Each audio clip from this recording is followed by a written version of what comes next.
চলো আজকে আবারও তোমাদের একটা চটজলদি ভেন্ডির রেসিপি দেখিয়ে দিই।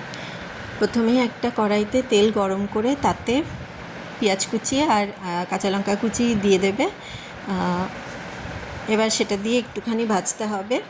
ভাজার পর এর মধ্যে আমি অ্যাড করব একদম সামান্য আদা রসুনের পেস্ট। আদা রসুনের পেস্টটা দিলে একটুখানি ফ্লেভারটা ভালো আসে, খেতেও ভালো লাগে খুবই।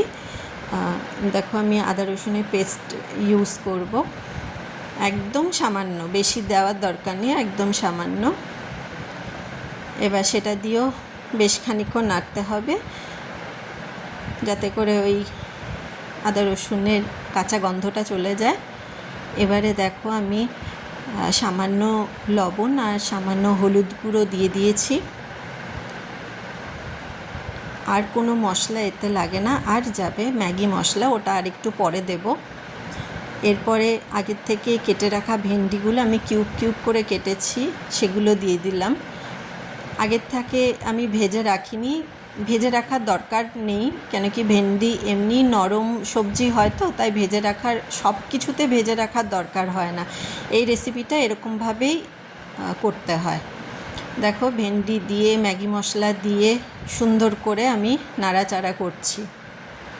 এখানে কিন্তু আর কোনো মশলাই যায় না, আর কোনো মশলা না, ব্যাস এইটুকু একটা মশলাই দরকার।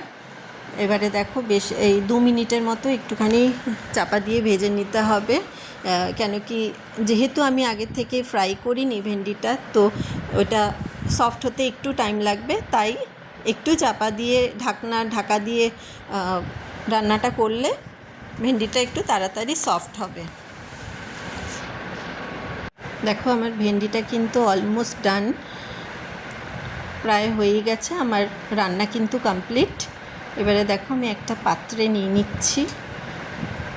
তোমাদের যদি ভিডিওটা ভালো লেগে থাকে, মানে চটজলদি ভেন্ডি রেসিপিটা যদি ভালো লাগে, অবশ্যই একটা লাইক, কমেন্ট এবং শেয়ার করে দিও। পরবর্তী ভিডিও আসা অবধি ভালো থেকো সবাই।